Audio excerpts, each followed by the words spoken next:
On the morning of June 3rd, 1998, a German family was enjoying their train journey while sipping coffee. This high-speed train was traveling from Munich to Hamburg.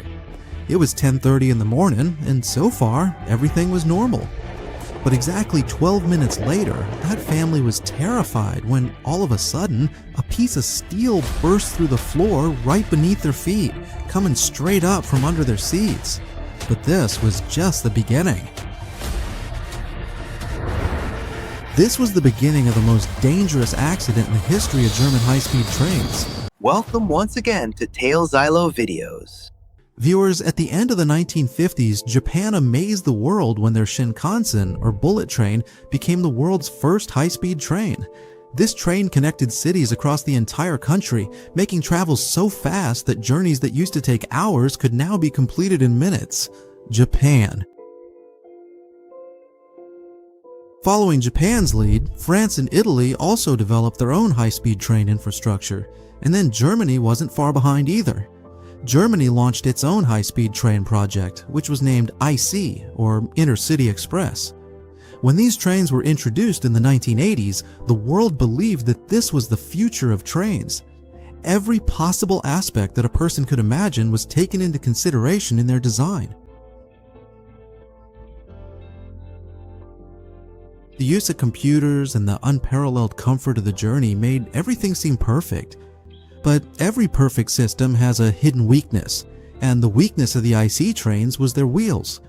The wheels of the first generation IC trains were initially made in a monoblock design, meaning the entire wheel was crafted from a single solid piece of steel, which made it strong, affordable, and reliable. But there was a problem with this monoblock wheel. After a few years, passengers started complaining that when the train ran at high speed, there was a strange kind of vibration. In the buffet car, where food was served, the glasses, spoons, and forks would make noise because of the vibrations. These vibrations and noises were making the journey quite unpleasant. Eventually, when the engineers checked, they found the problem was in the wheels. Even though the monoblock wheels were made from a single piece, and the wheels were equally balanced from every side, but even if the weight increased by just 5 grams on one side at high RPM, this extra weight difference would cause the wheel to vibrate. And in reality, that's exactly what was happening. Because of running at high speed, friction had worn down some parts of the monoblock wheels unevenly, which threw off the balance of the wheel. At low speed, you wouldn't notice it. But when it spun at 2,500 kilometers per hour, the whole train would start to vibrate. This is a common problem with any wheel. Even in car wheels, if you put 2 patches on one side for puncture repairs, even if it's just a few grams, the weight increases on that side, which can cause vibrations at high speed. To fix this, wheel balancing is done, and the technician on the opposite side does it. But balancing the countless wheels of a train can be a really tough job, especially if they're made in one piece, and replacing the wheels is not only difficult but also quite costly. So German engineers came up with a new solution to fix this problem in IC trains, and that was resilient wheels. The special thing about resilient wheels was that they weren't made in one piece. The inner and the outer part were made as separate pieces, and between the two, a rubber ring was installed to absorb vibrations. This design was specifically adopted so that whenever the outer wheel wore out, only that part would need to be replaced, not the entire wheel. At that time, this design was also being used in Germany's trams, but the problem was that trams only ran at 30 kilometers per hour, while ICE trains had to run at much higher speeds. This was a major issue, the details of which you'll learn about later, but at the time, no one paid attention to it. The executives approved the resilient wheel design without any testing, and then, in 1992, these new wheels were installed on all high-speed trains. For a few years, everything ran smoothly, but in 1997, the Hanover Tram Company, Ustra, experienced a shock. They discovered something. they noticed some cracks in the wheels of their trams. They replaced the cracked wheel parts and, as a precaution, informed Deutsche Bahn as well, which is Germany's national railway company. But since there had been no complaints about vibrations in the ICE trains at that time, Deutsche Bahn ignored this warning. And then, exactly 1 year later, on June 3, 1998, everything changed. At 10:30 a.m., ICE train 884 departed from Hanover Station for Hamburg.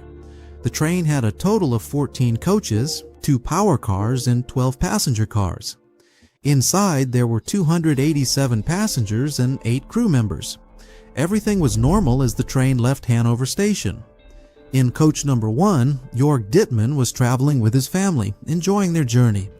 But just a few minutes later, something suddenly happened on the train floor.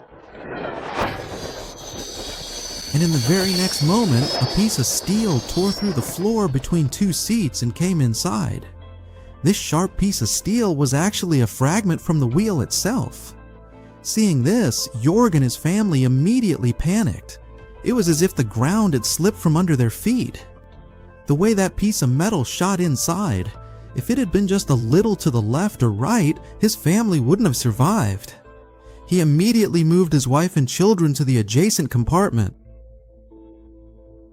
And he himself went to find the conductor. At that time, the conductor was in the 3rd coach. Jörg explained everything to him. But according to company policy, the conductor couldn't stop the train until he saw the problem for himself. So the 2 of them headed together toward the 1st coach. The train was still speeding along at 200 kilometers per hour, and now the vibrations were gradually increasing. By the time they reached the 1st coach, the train had already traveled 3 more kilometers and was now about to pass through a dangerous section where the tracks split. The broken piece of the wheel was still hanging under the train, scraping along the rails. When the train crossed the 1st section point, that tire fell down and hit the track lever, and at that moment, something dangerous happened. The track switch changed. Now the 1st and 2nd coaches were on one track, but the 3rd coach went onto the other track. This meant the front and rear bogies were now heading in different directions, twisting the train's body. Coach number 3 crashed straight into a concrete pillar of a bridge. This terrifying collision broke half of the bridge. Coach number 4 managed to avoid the collapsing bridge, but from the embankment. It crashed, and 3 railway workers were killed instantly. Coaches 5 and 6 were crushed under 300 tons of concrete from the falling bridge. The height of these 2 coaches was later reduced to just 6 inches. Yes, only 6 inches. The remaining coaches, 7, 8, 9, and 10, coming from behind, kept crashing into each other at full speed and folded up like sheets of paper. Only the first 2 coaches, where George and family were, survived, and the front locomotive finally stopped 3 kilometers ahead.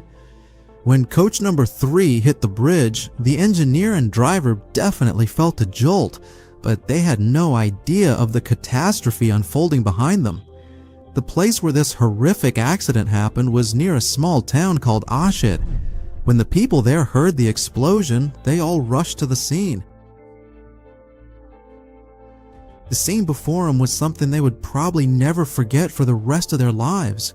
Shattered coaches, pieces of metal, fire, and people screaming. Some were trapped under the debris of the bridge, others were stuck in their seats, and the pressure-proof windows were so strong that breaking them was almost impossible. Rescue workers had to call in heavy machinery, but even then, it took hours to reach the people trapped inside first. More rescue workers arrived at the site. Ambulances, military doctors, everyone joined forces to start the operation.